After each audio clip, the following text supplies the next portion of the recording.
So things are getting better and better, and worse, faster and faster. So how can we understand this, and what can we do about it? A good place to start is with the advice of Albert Einstein, who said that we won't solve the problems that we currently have at the level of thinking that we used to create them. And in particular, what we need at this moment in history is a move from a mindset of competitiveness and individualism to a mindset of cooperation and empathy and community. But in this talk, I'm going to draw your attention to the fact that not everyone is capable psychologically of making that shift from an individual, narcissistic, competitive mindset to a more empathic and cooperative mindset. There are people, a small minority, of psychopaths and people with narcissistic and paranoid personality disorders whose mind is frozen in seeing others either as inferior, as a threat, and for whom the idea of equality they're psychologically incapable of conceiving. So in this talk, I'm going to make 3 arguments, and towards the end, the last few minutes, I'll invite you to imagine a world in which the malign influence of this minority has been reduced. So the 3 arguments I'm going to make, the first one is that people with these disorders exist, and that when they act together and when the circumstances are right, they pose an enormous threat to society. The second argument is that when we look back in history, we can see many examples, unfortunately, many examples of this dynamic whereby these individuals and disordered groups seize control of society with disastrous consequences.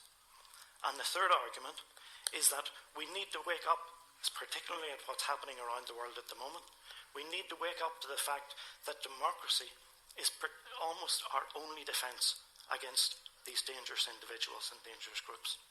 Thank you, Ian Hughes, for telling the world what those of us who have experienced toxic personalities and all their variations, thank you for telling the world what we already know to be true. Yes, that is what he's talking about. Narcissists, sociopaths, psychopaths, all of those variant toxic individuals is what he is saying we need protection from. Ladies and gentlemen, welcome back to the JW Free Podcast. I'm going to ask you to put a bookmark on this piece of audio that you just heard, and we're going to come back to it.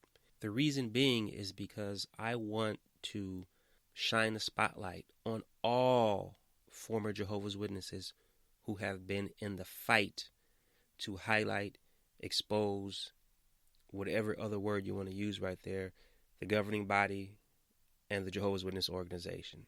As of today, I am proud to say that the Jehovah's Witnesses are going to join the redress scheme for their sexual abuse offenses by their elders, of course. The redress scheme is something that is happening in Australia that's forcing businesses who have institutional child abuse, it's forcing them to first acknowledge that there's a problem, provide some, I think there's a monthly fee or a quarterly fee they have to pay, and then provide some additional help to the survivors, and then ultimately compensate them. And the Jehovah's Witnesses are one of the few organizations, businesses, that was trying to squirm their way out of it, and you know, some of the excuses that they use are absolutely ridiculous. But I'm proud to say that they have at least verbally committed at this point, only because, you know what, I'm not even going to say that. I'm going to say this is a win today. So I think all of you, all of us should, however you celebrate and enjoy yourself, of course, nothing crazy, guys. I got to say that these days. I don't want to, but I have to. But just enjoy your work. Enjoy it today. And then tomorrow, let's get right back on the grind. But your work, your activism, your YouTube channel, your videos, your Instagram, your Twitter posts, whatever platform you are on, that is why they are doing what they are doing. We are forcing their hand, and there is not a damn thing they can do about it. So take some time to congratulate yourselves.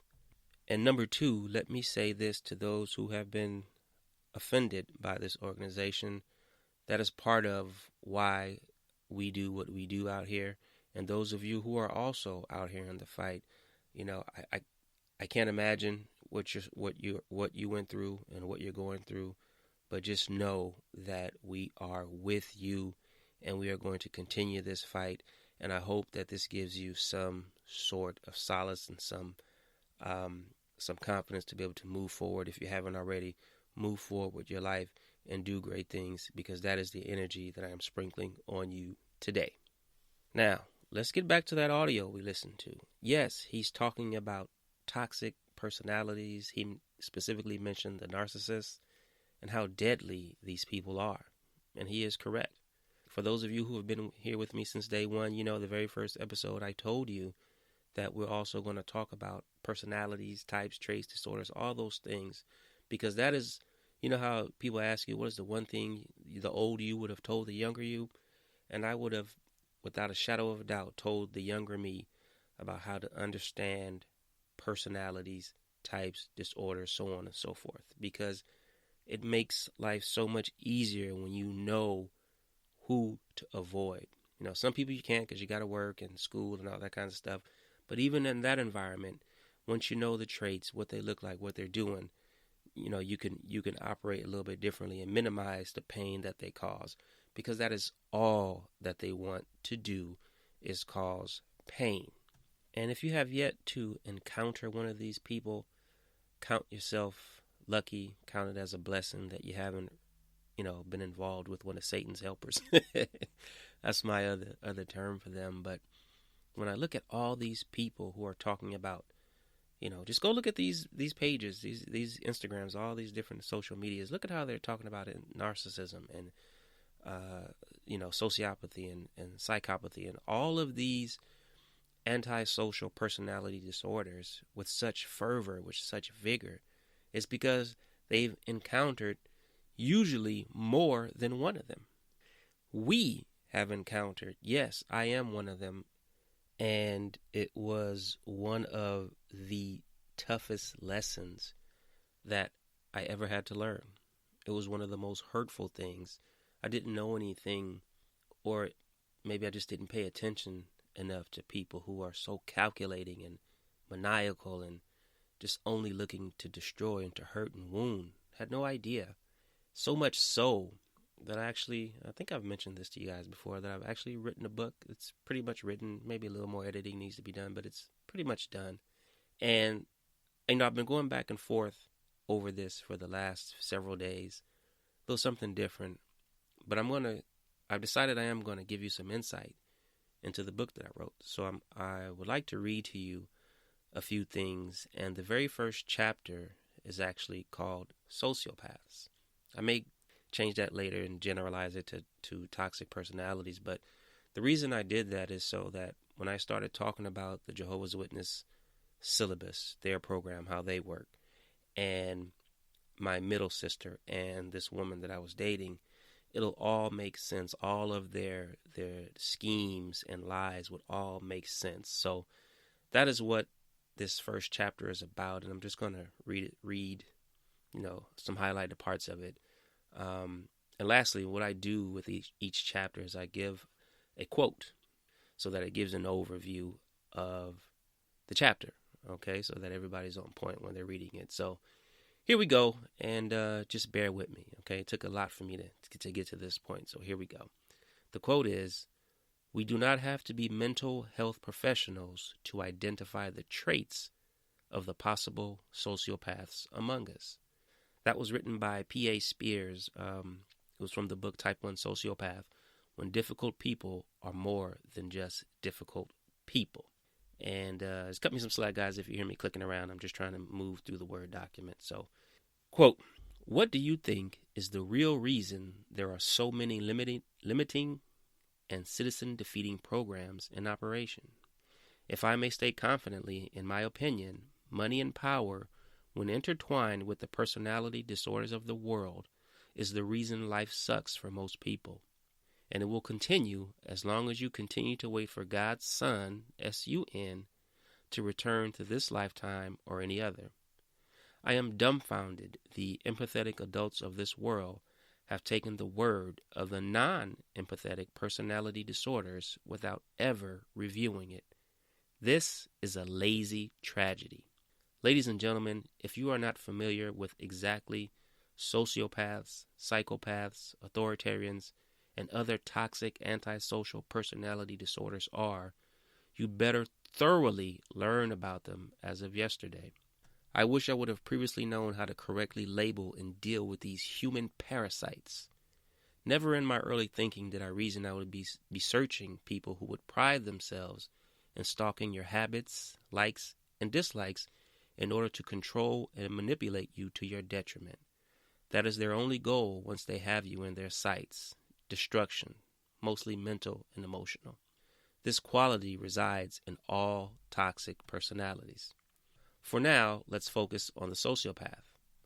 According to dictionary.com, the following is a general definition of a sociopath: a person with psychopathic personalities whose behavior is antisocial, often criminal, and who lacks a sense of moral responsibility or social conscience.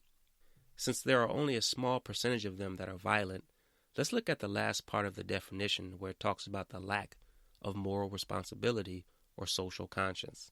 This is key. This is the key to their actions. In layman terms, these people do not have the ability to give a fuck about anything.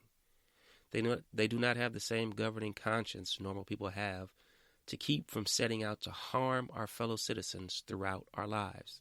Don't get me wrong, we all have wounded somebody in some way during our lives, probably on multiple occasions, whether knowingly or unknowingly. However, the difference is we do not set out as a mission to do this to every single person we encounter. This is the mission of the sociopath and psychopath. As I experienced in later chapters, these people are usually behind the destruction of families, businesses, societies, and empires. End quote. And I'm going to step out of that and take you back to the audio. Do you remember him saying how when these people get together, what they can do? And if you look around, from the Jehovah's Witness organization to across the globe, this is what we're seeing right now. Okay? Going back to the reading, all right? The following are some of their characteristics you should make a note of: lack of empathy, pathological lying, master manipulators, maniacally cold and calculating, rationalizes wrongdoing, great actors, minimizes you, narcissistic, which is a personality disorder in itself, a low tolerance for boredom, disregards societal norms, are impulsive, and just overall shit starters. That was my adjective. The people around them are usually miserably unhappy and making decisions that go against their own best interests, as you will see later on. Sociopaths have a tremendous amount of negative influence over their circle of people. You cannot help the people that are under their spell until they have completely broken ties with them. They only deal in bad news. If you give them any kind of information, they will change, worsen the story, making you look terrible when they're repeating the message. They don't follow through on promises and will only do so if it is to clandestinely sabotage you later. They cannot be rehabilitated. Cannot. These are not my opinions of their traits. You can look them up for yourself or speak with qualified doctors of the mind, aka psychologists and psychiatrists. The point is to just start digging for your own well-being, to avoid any contact with Satan's helpers if you can. To them, everybody, especially good-spirited and artistic people, are rivals to be emotionally crushed unto the bowels of the earth. Now, there are some discussions in the psychology field on whether they are born this way or made this way. I don't think it matters if they can't be rehabilitated. Now, it probably matters to the doctors of the mind because it's one more drug they can prescribe, which is probably why they differentiate between a sociopath and a psychopath, even though they both share pretty much the same traits. Or maybe they just don't know, since the full capacity and operation of the human brain is unknown. But if you go back and read the definition of a sociopath from the earlier paragraph, it is the very first objective they use to describe a sociopath, a person with a psychopathic personality. Now, from a glass-half-full perspective, maybe if they can determine the origins of this wicked gene, maybe the professionals can make some headway in alleviating its symptoms. But until then, fuck them all. Time out, you guys. I forgot to tell you that I was when I wrote this, I was just kind of bleeding out. So some of it is my real feelings. But It was just really raw when I wrote it. Okay? Here we go.